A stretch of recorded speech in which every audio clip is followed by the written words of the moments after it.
اللہ کے رسول صلی اللہ علیہ وسلم کی سکھائی ہوئے دعائیں جو ہے وہ صبح و شام ان کو معمول بنانا چاہیے۔ مثال کے طور پہ ایک دعا ہے، سنن ابی داود کی روایت ہے،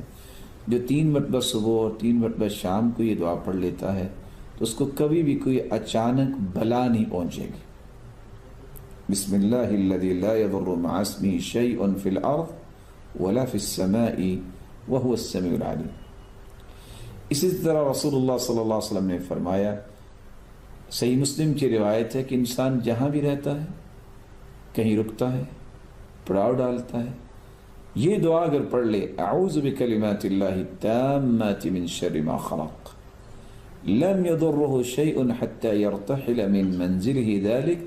جب تک یہ دعا پڑھ کے جہاں بھی رہے گا دنیا کی کوئی بھی چیز اسے نقصان نہیں دے سکتی۔ اسی طرح تیسری دعا جو انسان کو معمول بنانا چاہیے، کسی کو غم آئے، بیماری آئے، کوئی بیماری، سقم نکرہ ہے، وَالنَّكِرَةُ تَدُلُّ عَلَى الْعُمُومِ، کوئی بھی بیماری ہو، انسان پہ کوئی سختی آ گئی ہے، کسی فکر میں مبتلا ہے، تو یہ دعا پڑھ لے، اللہ اللہ ربی لا اشرک بہ شیئا۔ صحیح الجامع کی روایت ہے، اس دعا پڑھنے والے کو رب تعالی سختیوں سے ہی بچاتے ہیں اور فکر اور غم اور بیماریوں میں اس سے دور فرما دیتے ہیں۔ چوتھی دعا جو رسول اللہ صلی اللہ علیہ وسلم کثرت سے پڑھا کرتے تھے، جامع ترمذی کی روایت ہے، یا حی یا قیوم برحمتک استغیث۔ پانچویں دعا جو اللہ عز و جلال نے قرآن میں اتاری ہے، یہ وہ دعا ہے جو سیدنا یونس علیہ السلام نے 3 اندھیروں میں کی تھی، رات کا اندھیرا، پانی کا اندھیرا اور مچھلی کے پیٹ کا اندھیرا۔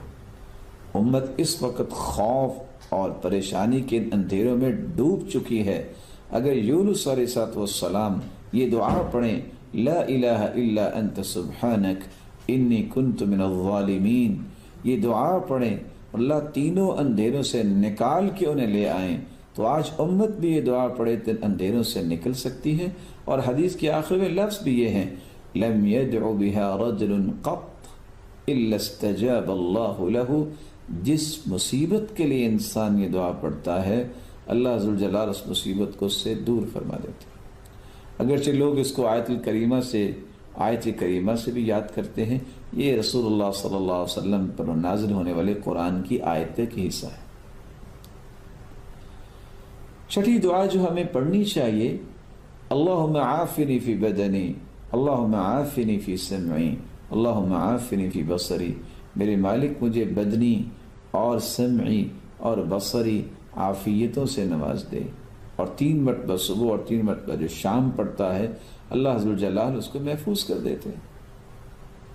لا الہ الا انت، اس دعا کے آخر میں یہ الفاظ ہیں، توحید کا کلمہ بھی یہ آنا چاہیے تاکہ اللہ کی توحید کو جو خالص کرتا ہے اللہ اسے امن دے دیتے ہیں۔ الذین آمنوا ولم یلبسوا ایمانهم بظلم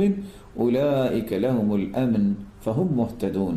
جو توحید کو خالص کرتے ہیں، شرک کی آمیزش نہیں کرتے، اللہ تعالیٰ انہیں امن سے نوازتے ہیں، ہر بیماری سے، ہر مصیبت سے، ہر دکھ پریشانی سے، اور ہدایت یافتہ بھی یہی لوگ ہیں۔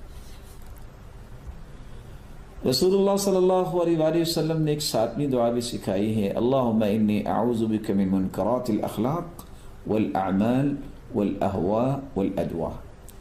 اللہ برے اخلاق، برے اعمال، بری خواہشات اور بری بیماریوں سے مجھے محفوظ فرما، میں تیری پناہ میں آتا ہوں۔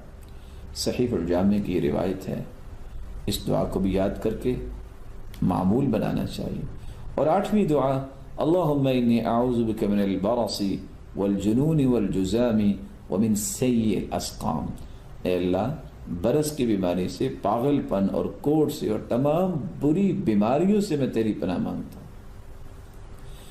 اللہ کے رسول صلی اللہ علیہ وسلم یہ دعا بھی مانگا کرتے تھے، اللہم انی اعوذ بک من زوال نعمتک، اللہ جو نعمتیں ہیں مجھ سے زائل نہ کر دینا، صحت کی بھی نعمت اللہ مجھ سے چھین نہ لینا، وتحول عافیتک، اور تو نے عافیت سے نوازا ہوا ہے یا اللہ اس کو تبدیل نہ کر دینا، وفجاءت نقمتک، اللہ اچانک کی سزا نہ مجھے دینا، وجمیع سخطک، تیری ہر قسم کی ناراضگی سے میں تیری پناہ مانگتا ہوں۔ یہ دعا بھی کرنی چاہیے جو صحیح مسلم کی روایت ہے۔